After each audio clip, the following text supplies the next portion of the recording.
Good morning. It's Monday, July 29th, and this morning I am going to undergo a minor procedure that will clear some stones from my bladder. So I had to be at the hospital this morning at 6 a.m., and then they will take care of me, and I will be under anesthesia and have this procedure done, and it takes about an hour to finish. And then I will have to be driven home because I will be too groggy to drive.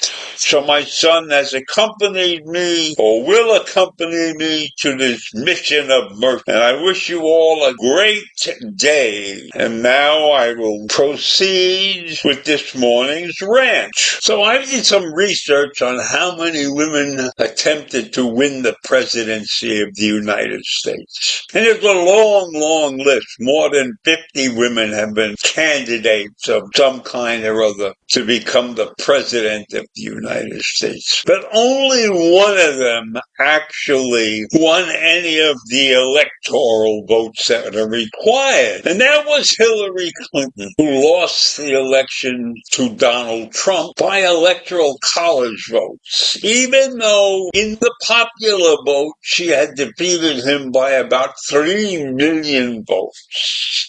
But she didn't get enough votes in the battleground states. And so she lost the vote by the count of the Electoral College. And that was her own fault because she ran a terrible campaign. And she did not go to those states to rally the people to her cause. And so Donald Trump ended up as the president. And now we have Kamala Harris, who is attempting to become the first female president of this country. And she has a good shot at it, but now she's in the process of picking a vice president, and that won't be an easy choice. But I can assure you of one thing and one thing only, that she will probably not pick a female vice presidential candidate to run alongside her. And I don't think that that would be a bad thing. I think there are plenty of competent women who could be the vice president alongside Kamala Harris.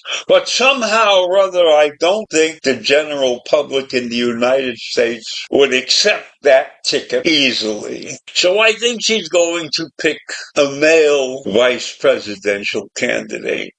And here are some of the leading contenders. I give you this in no particular order because I don't know who is possibly the leading contender in this group. First, we have Andy Beshear, who's the two-term Democratic governor from Kentucky.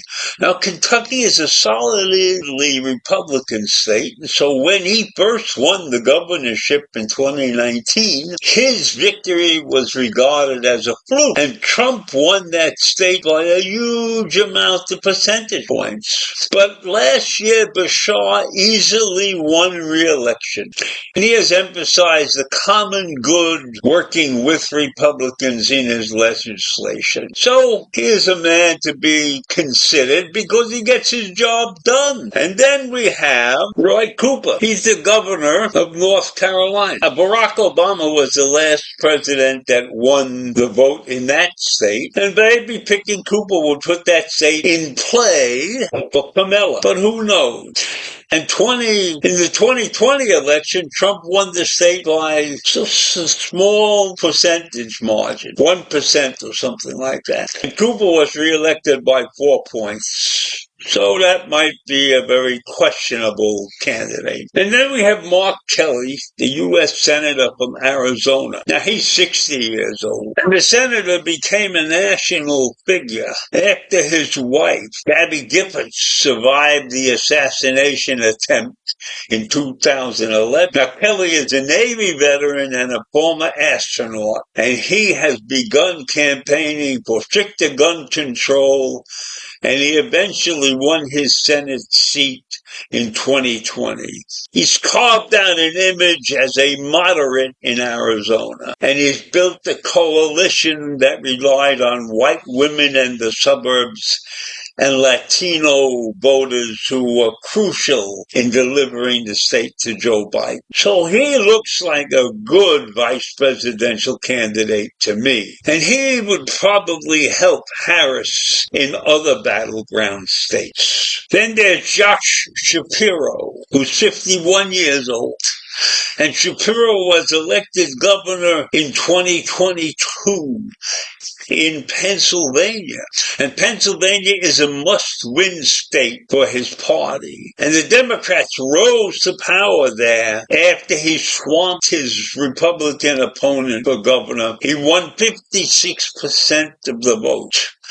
And Shapiro, who is Jewish, denounced the rise in anti-Semitism after the October 7th attack by Hamas against Israel. And he also won praise for overseeing the quick repairs on the bridge collapse on Interstate 95 last year. So Shapiro has a big draw, possibly a big draw, because he has displayed great action in this critical state. But in my mind, being a Jew is a difficult thing to sell to the American public. So he would be a risky VP in my mind. But I would give Kamala a tremendous amount of credit if she did that, if she took him on as her running mate.